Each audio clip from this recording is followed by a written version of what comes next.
March 15th, 1944. Oberst Wilhelm Barker, commander of the 2nd Panzer Division, stood in the smoking ruins of what had been his most feared weapon just minutes before. The massive Tiger Noir tank, Germany's technological masterpiece, lay split open like a cracked walnut, its 100mm frontal armor, supposedly impenetrable to any Allied weapon, had been pierced clean through by a shell that shouldn't have existed. Unmöglich, Bake whispered, running his gloved hand along the perfectly round entry hole. Impossible. The Tiger's armor was designed to stop everything the Allies could throw at it.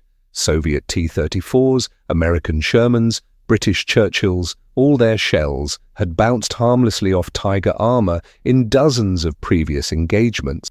Yet here lay proof that someone, somewhere, had solved the unsolvable problem. By March 1944, the Tiger thus had become Germany's ultimate symbol of technological supremacy. These 57-ton monsters dominated every battlefield they entered. Their 80mm guns could destroy enemy tanks at ranges exceeding 2,000 meters, while their massive armor made them virtually invulnerable to return fire. In the frozen hell of the Eastern Front, Tiger crews had become legends. Single Tigers routinely destroyed entire Soviet tank companies before withdrawing without a scratch. The psychological impact was equally devastating. Allied tank crews nicknamed them death traps on tracks. Intelligence reports documented widespread panic among American and British units when Tigers appeared.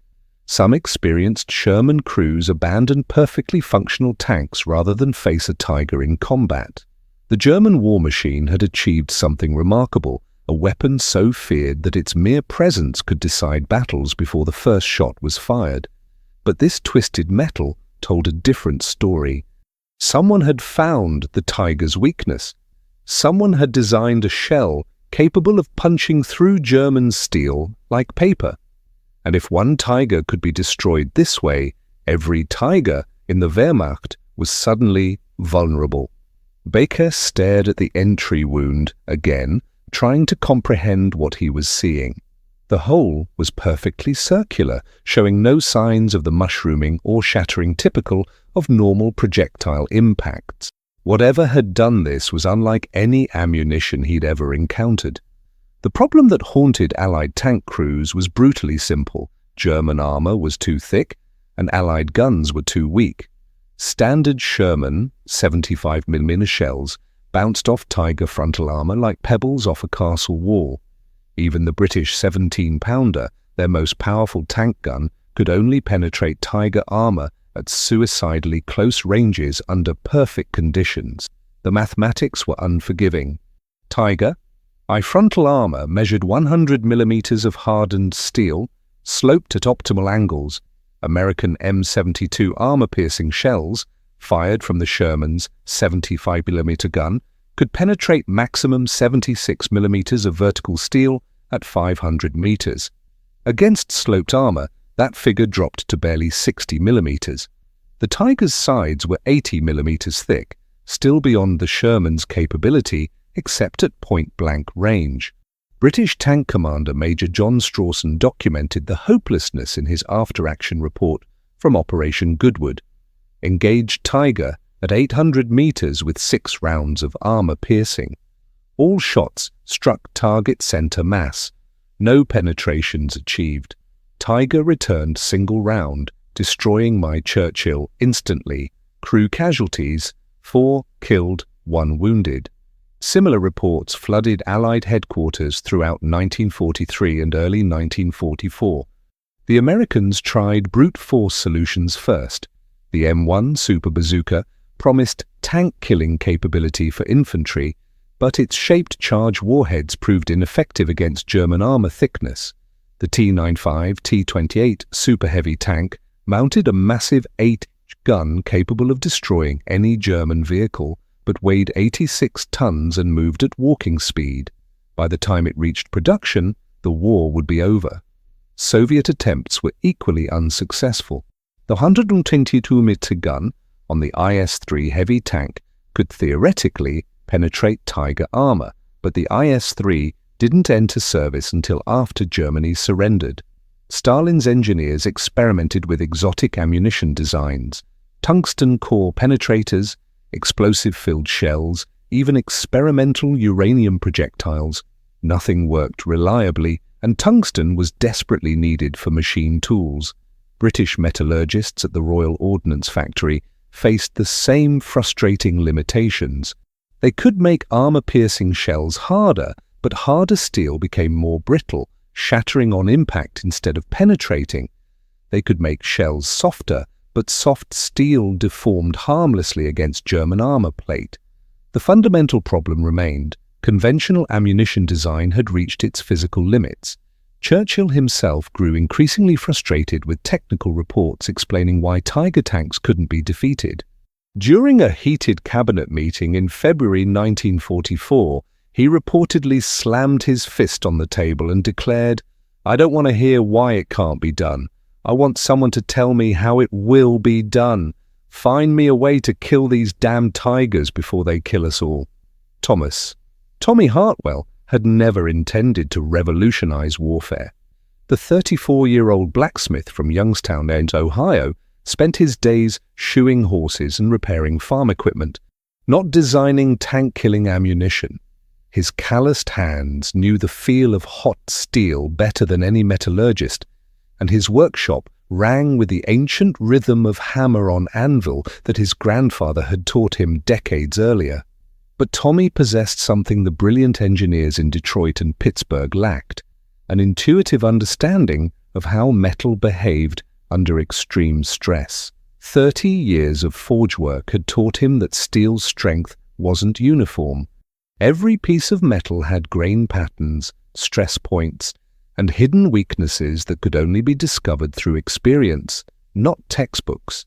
When his nephew Jimmy was killed at Anzio in January 1944, driving a Sherman tank that never had a fighting chance, according to his squad leader's letter, Tommy's grief transformed into obsession. He began studying every technical report he could find about German armor, staying up nights in his workshop, heating and shaping steel samples, testing how different metals responded to impact and pressure. The breakthrough came accidentally.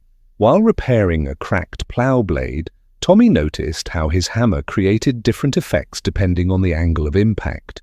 A direct blow left a deep dent but didn't penetrate. But when he struck at a specific angle with a specially shaped hammerhead, the metal seemed to flow around the tool, creating a clean hole with minimal deformation. What if, Tommy muttered to himself, instead of trying to smash through armor, we convinced it to get out of the way? He spent weeks developing his theory.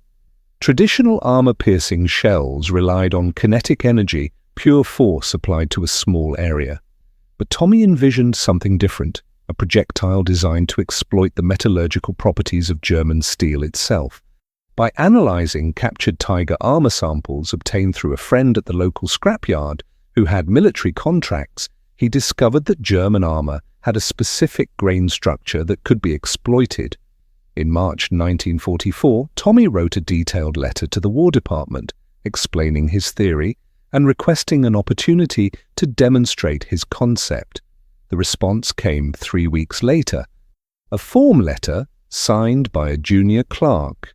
War Department appreciates your patriotic interest in supporting the war effort. However, ammunition design requires extensive technical expertise and testing facilities beyond the scope of civilian contributions. We suggest you continue supporting the war effort through existing civilian defense program. Undeterred, Tommy tried contacting tank units directly. He wrote to Sherman tank crews, explaining his theory and offering to develop prototype ammunition. Most letters went unanswered. Those that received responses were dismissive. "Thanks for writing, but leave the engineering to the engineers," wrote one tank commander from the 3rd Armored Division.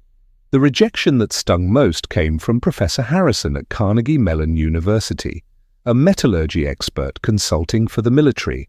"Mr. Hartwell," the professor wrote, "your enthusiasm is commendable, but armor penetration involves complex physics beyond the understanding of craftsmen. The world's leading scientists are working on this problem. I respectfully suggest you stick to horseshoes. Tommy folded the letter carefully and placed it in his workshop drawer, next to Jimmy's Purple Heart citation. Tommy's workshop became a laboratory of controlled chaos. Every evening, after finishing his regular blacksmith work, he transformed the space into something that would have puzzled both his grandfather and modern engineers. Salvaged steel plates hung from chains, pockmarked with holes from hundreds of impact tests. His forge burned hotter and longer than ever before, heating experimental alloys to temperatures that made the air shimmer like summer asphalt. The key insight came from observing how water moved through rock. Tommy had grown up near limestone caves where underground streams carved elaborate passages through solid stone, not by force, but by exploiting natural weaknesses in the rock's crystalline structure. "Steel ain't that different from rock," he muttered, studying a tiger armor sample under his grandfather's magnifying glass. "It's got a grain, just like wood, and grain can be split." His revolutionary design abandoned the traditional armor-piercing approach entirely. Instead of a hardened steel penetrator designed to punch through armor by brute force, Tommy developed what he called a flow-point projectile. The shell's core was softer than German armor, almost counterintuitively so, but its shape and metallurgy were precisely calculated to exploit the grain structure of German steel production. The secret lay in understanding German manufacturing processes. Tiger armor was produced in Krupp steel mills using a specific heat treatment that created predictable crystalline patterns. These patterns, invisible to the naked eye but detectable through careful testing, created microscopic stress lines throughout the armor plate. Tommy's projectile was designed to find these stress lines and follow them, effectively convincing the armor to separate along its natural fault line. Working by lamplight, Tommy hand-forged dozens of prototype projectiles, each slightly different from the last. His design featured a unique dual-density core, a soft outer shell that would deform on impact, creating maximum surface contact with the armor, and a precision-shaped inner penetrator that would flow through the stress channels his initial impact had opened. The metallurgy was revolutionary, but achievable. Tommy discovered that by using salvaged railroad steel, which had a specific carbon content and grain structure, and heating it to exactly 1,847 degrees Fahrenheit before controlled cooling, he could create metal that behaved almost like liquid when striking German armor. The projectile would maintain its shape until impact, then flow through armor like mercury through a sieve. His first successful test came on a fog-shrouded morning in April 1944. Tommy had acquired a section of actual Tiger armor through his scrapyard contact, a piece blown off a destroyed tank and shipped back to the States for metallurgical analysis. He positioned it 50 yards from a makeshift cannon he'd built using surplus pipe and black powder charges calculated to approximate Sherman tank gun velocities. The test projectile, hand-forged over 3 sleepless nights, struck the armor plate with an unremarkable thud. Tommy's heart sank, another failure. But when he approached the target, his breath caught.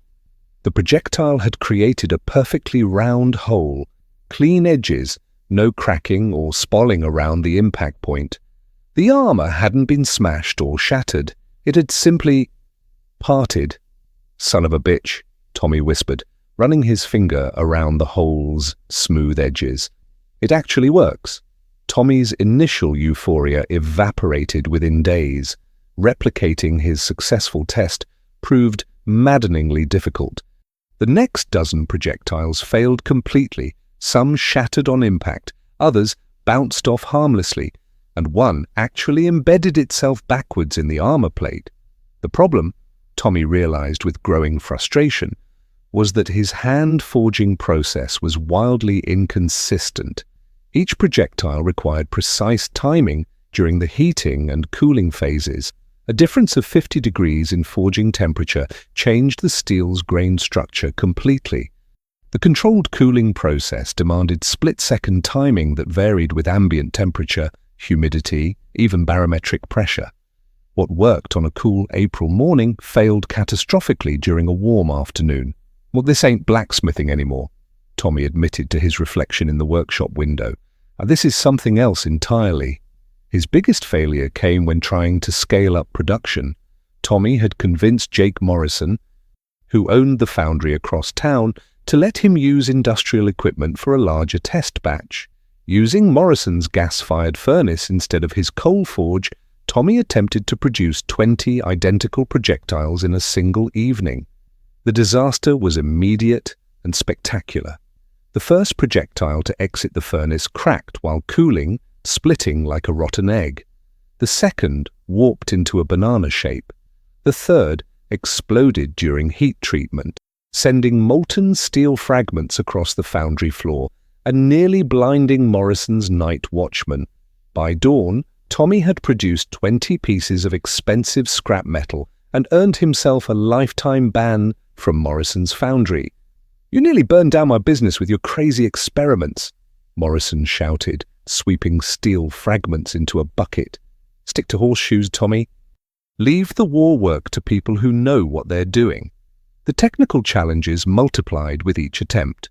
Tommy discovered that his projectiles required specific barrel dimensions to maintain stability during flight.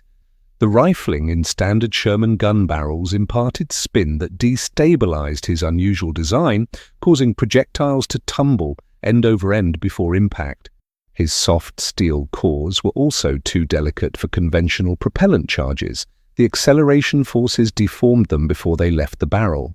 Weather became an unexpected enemy.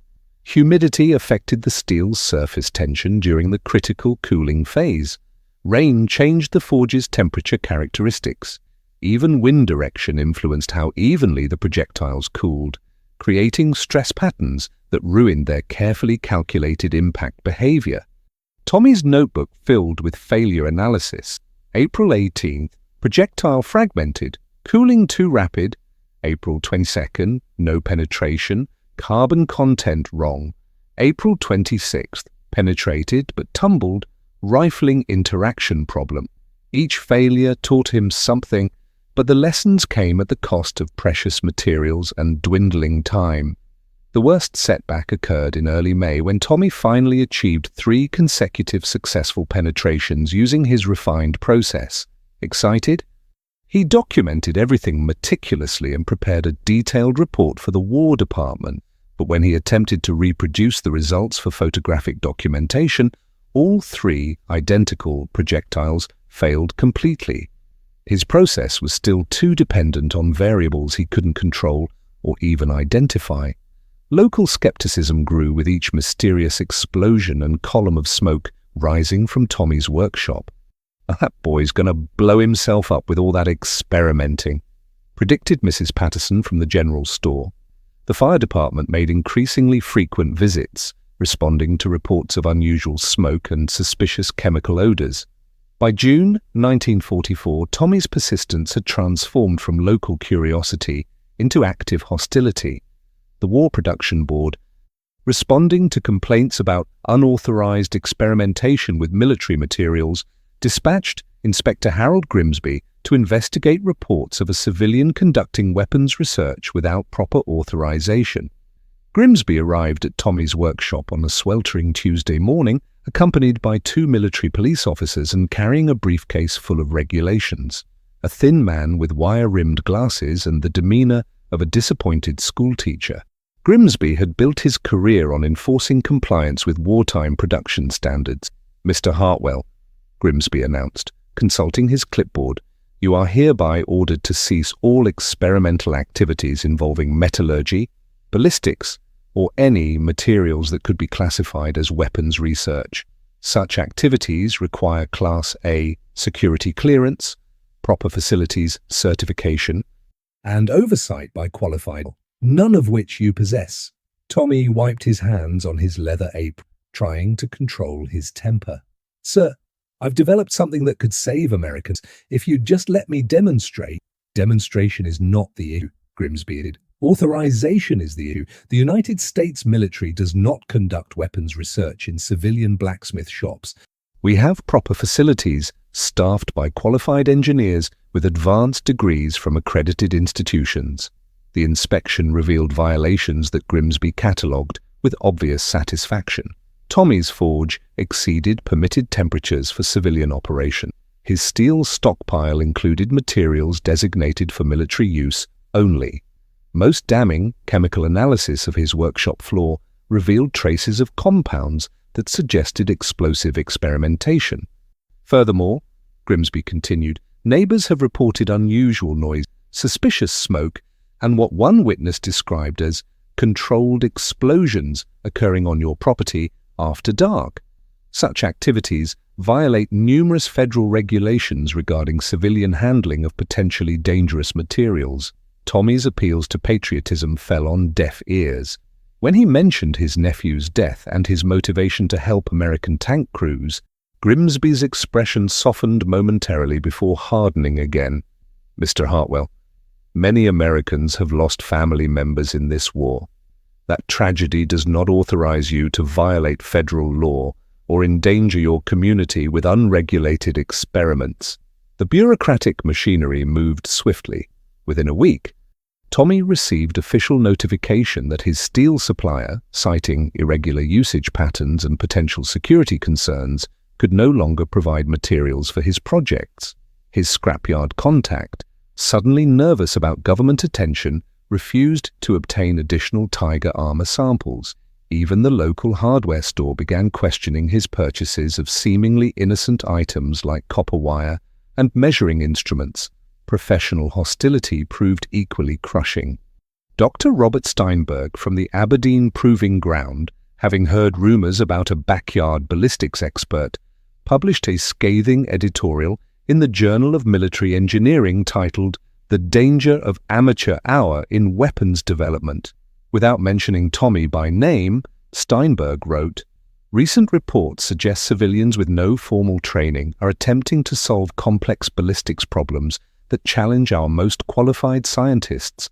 Such efforts are not only futile but potentially dangerous, diverting attention and resources from legitimate research programs."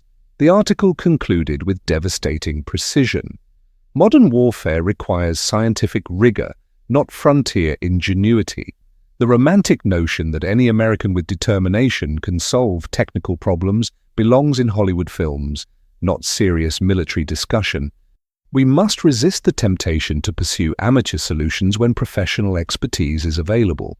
Local pressure intensified when Reverend Matthews from the Methodist Church, citing community safety concerns, asked Tommy to consider relocating his experiments outside city limits.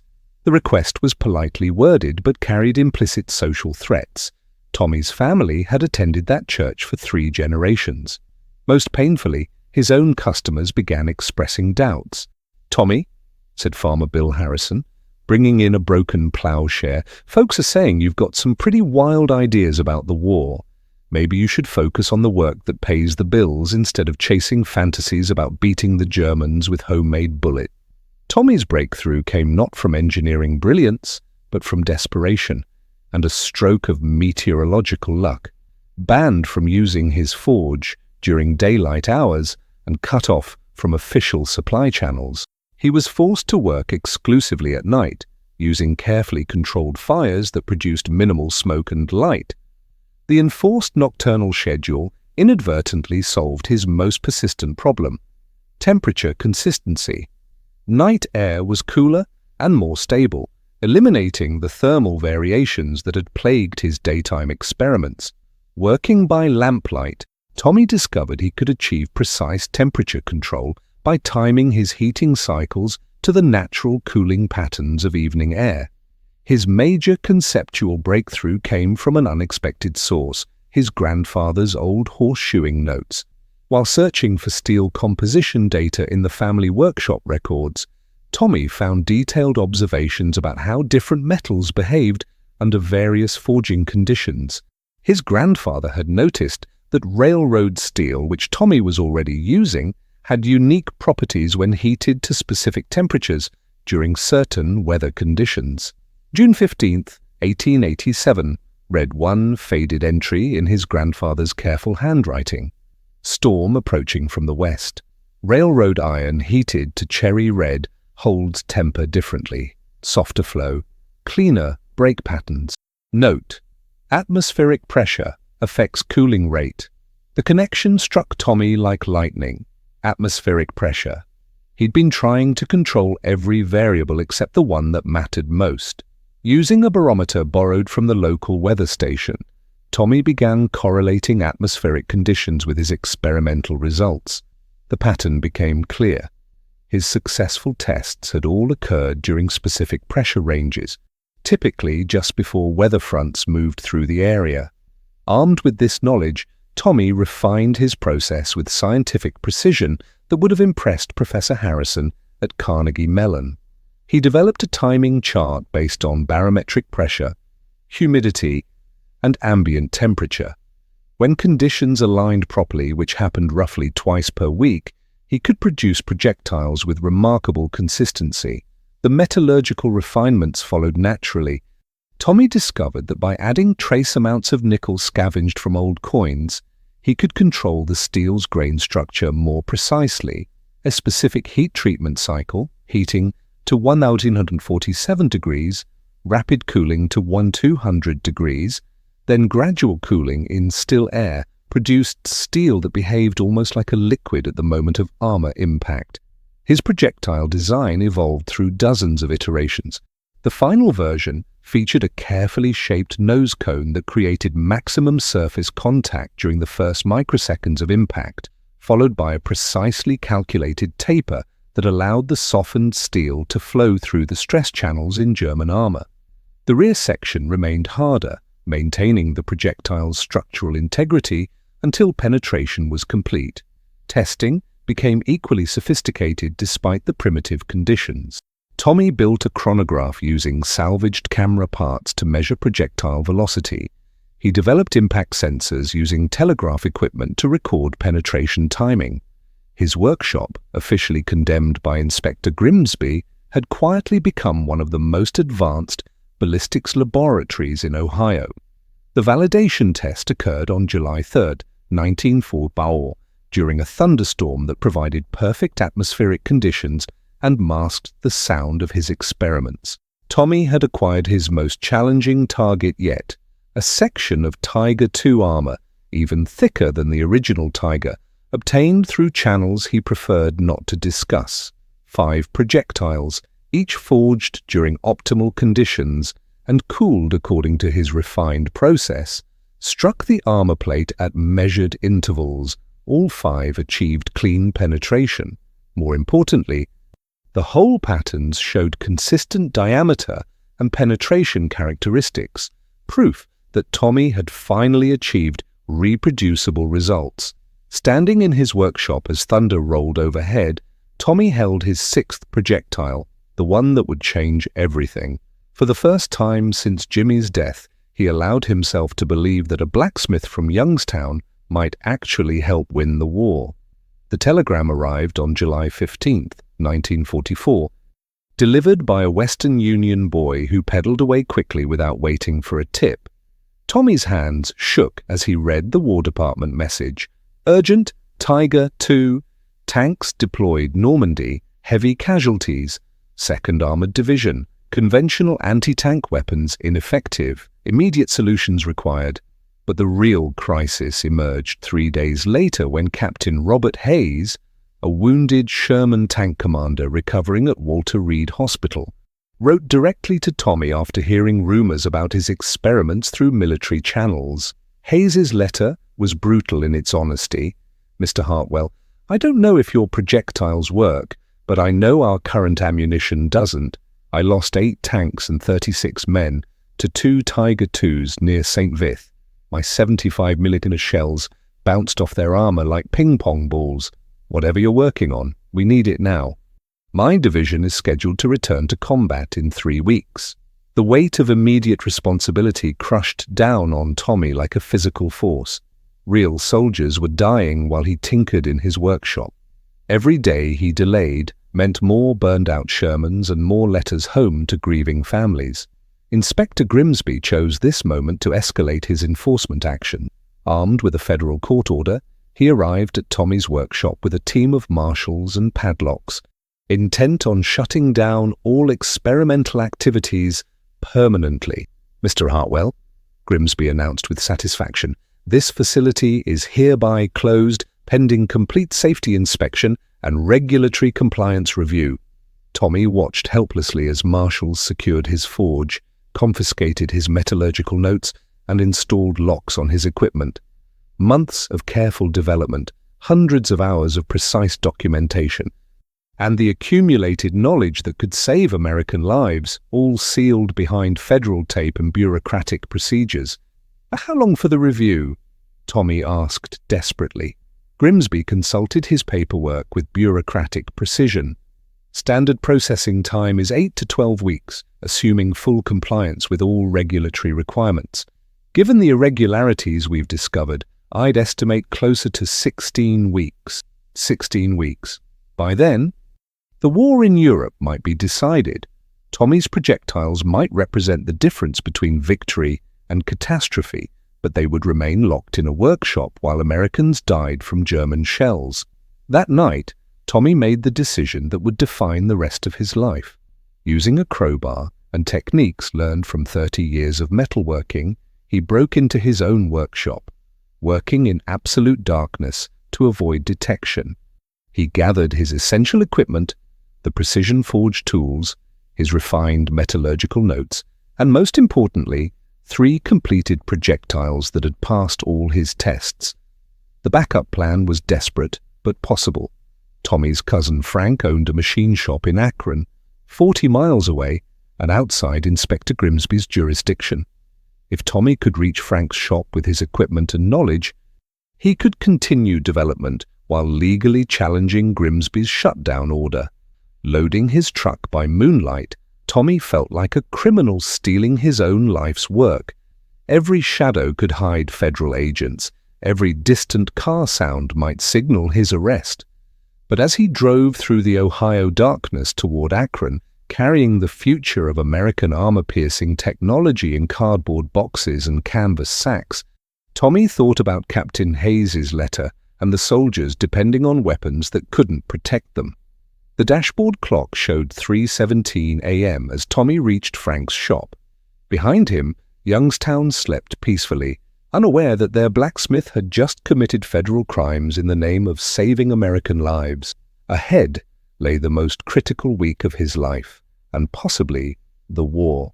Frank's machine shop in Akron became the unlikely stage for what would determine the fate of thousands of Allied tank crews. Working with equipment far more sophisticated than his grandfather's forge, Tommy had 6 days to prove his theory before Inspector Grimsby's search efforts reached Akron. Frank, a Navy veteran who'd lost his ship at Pearl Harbor, asked no questions and demanded no explanations. "Whatever you're cooking up to kill Germans," he said, simply. "I'm in." The final test required authentic conditions impossible to replicate in a civilian workshop.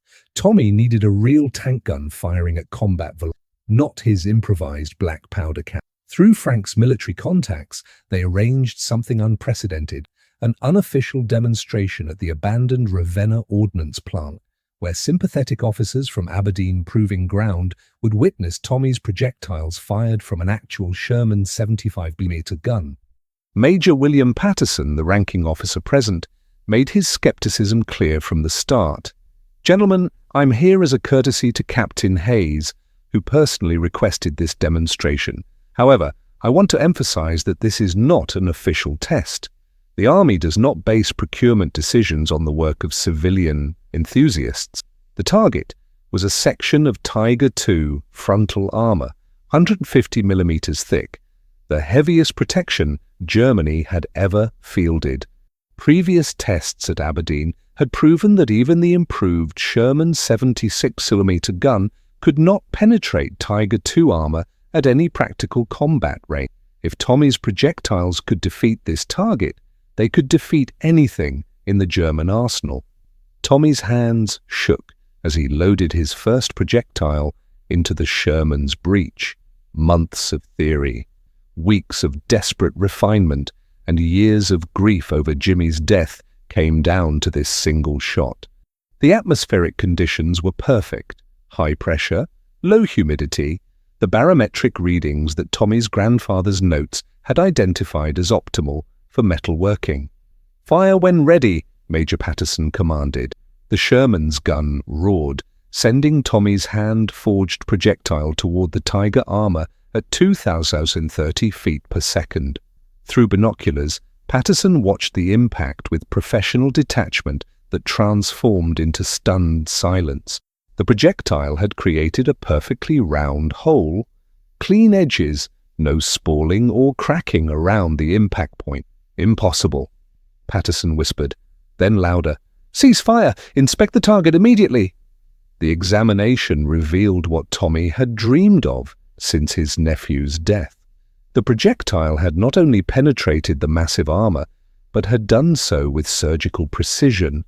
The hole was 76 millimeters in diameter, perfectly round, with no damage to the surrounding steel. More importantly, the projectile had retained enough energy after penetration to destroy whatever lay behind the armor. "How?" Major Patterson demanded, his skepticism replaced by urgent professional interest. "Our best tungsten core ammunition can't achieve this result." "What's the secret?" Tommy explained his theory while Patterson took detailed notes. The projectile's soft steel core exploited the grain structure of German armor, flowing through microscopic stress lines rather than attempting to smash through by brute force. The metallurgy was complex but achievable using readily available materials. Most importantly, the design could be mass-produced using existing manufacturing capabilities. The second shot confirmed the first wasn't luck. The third shot, fired at a steeper angle to simulate combat conditions, achieved identical results. By the end of the demonstration, Tommy had proven that his impossible projectiles could consistently defeat the strongest armor Germany possessed. Major Patterson's radio message to Aberdeen, proving ground, was transmitted in code, but Tommy understood its significance. "Request immediate technical evaluation team. Subject projectile exceeds all performance parameters. Recommend highest priority development status."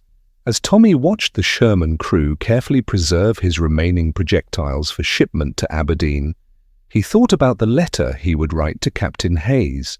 For the first time since receiving news of Jimmy's death, Tommy Hartwell felt like the war might actually be winnable. The transformation at Aberdeen Proving Ground was swift and absolute.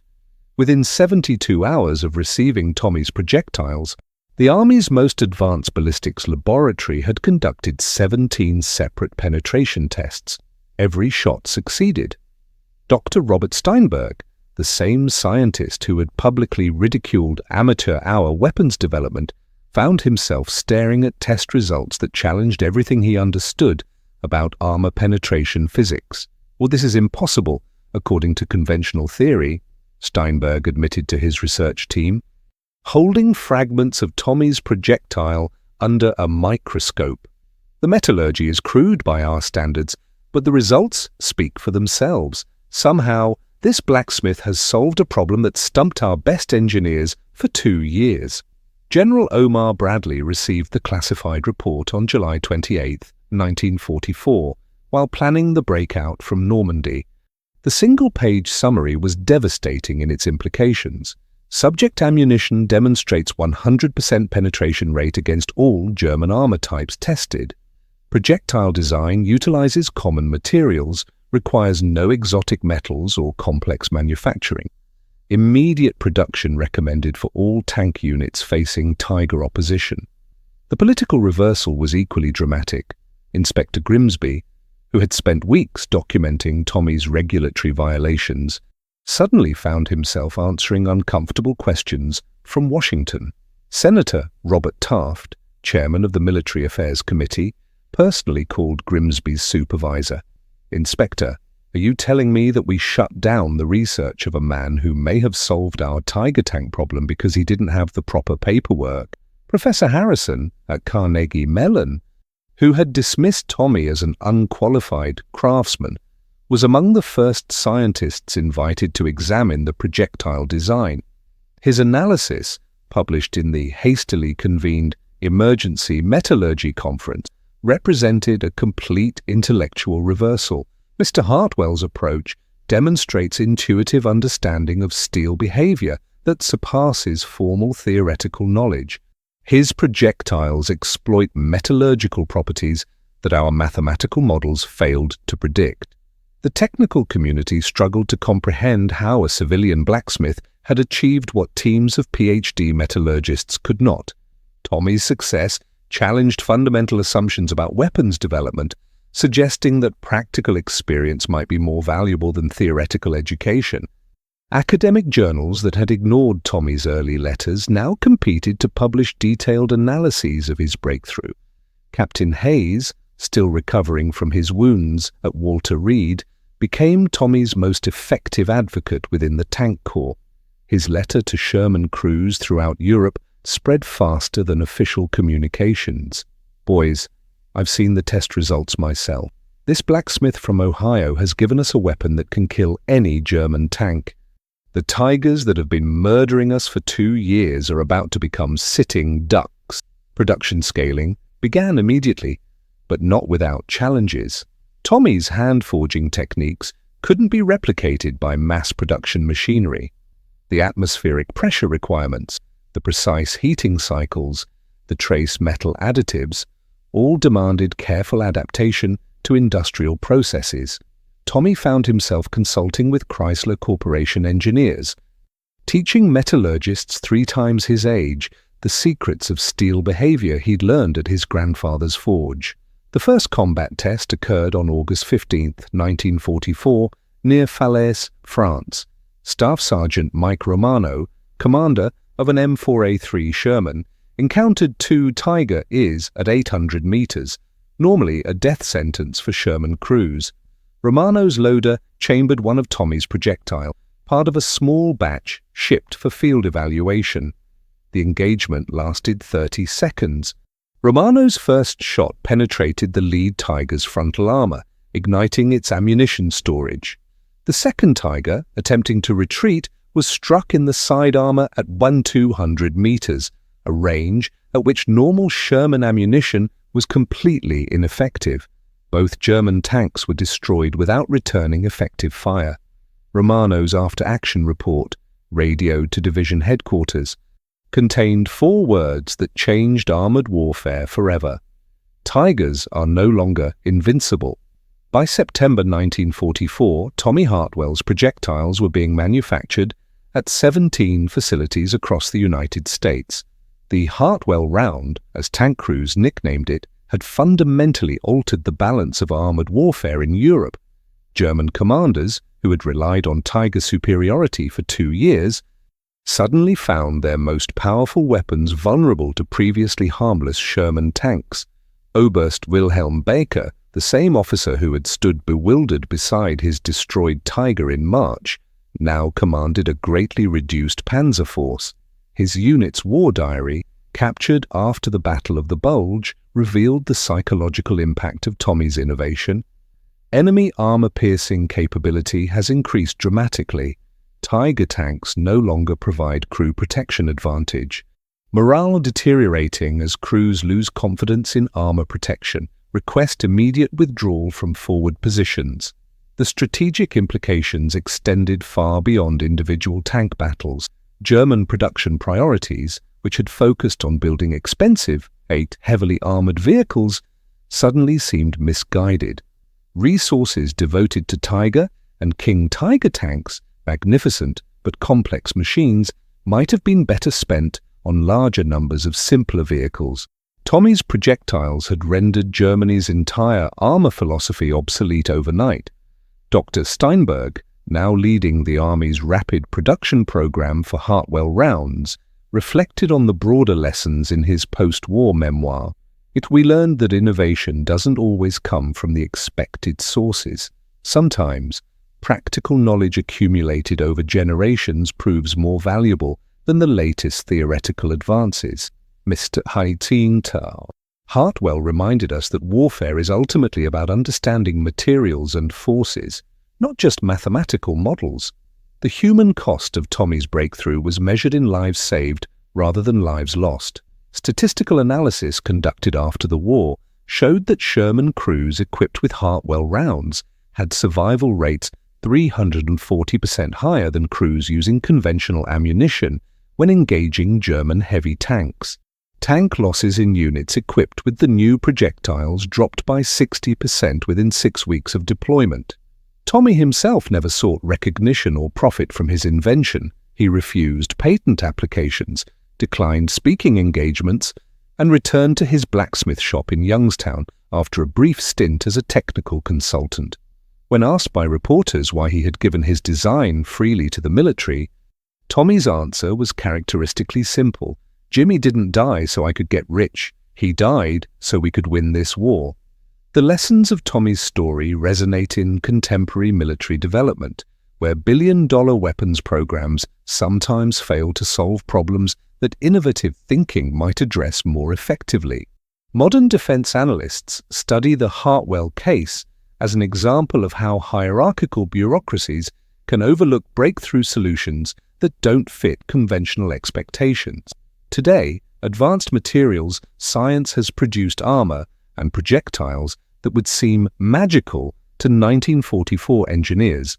Depleted uranium penetrators, reactive armor systems, and electromagnetic railguns represent the technological evolution of the principles Tommy discovered in his grandfather's workshop. Yet the fundamental insight remains valid. Understanding how materials behave under stress is more important than the sophistication of the tools used to study them. The restored Tiger Wood tank at the National World War II Museum in New Orleans bears a plaque that few visitors notice. It explains how German technological superiority was overcome not by superior technology, but by superior understanding. The plaque concludes with a quote from Tommy's nephew, Jimmy, written in a letter home just before his death. "It's not the tank that wins the battle. It's the man inside the tank who understands what he's fighting for." Thomas Hartwell died in 1987 at age 77, still working part-time in the same workshop where he had changed the course of World War II. His obituary in the Youngstown Vindicator was 3 paragraphs long and mentioned his military contribution in a single sentence. Perhaps that's exactly how Tommy would have wanted it, a craftsman's work, quietly done, speaking for itself,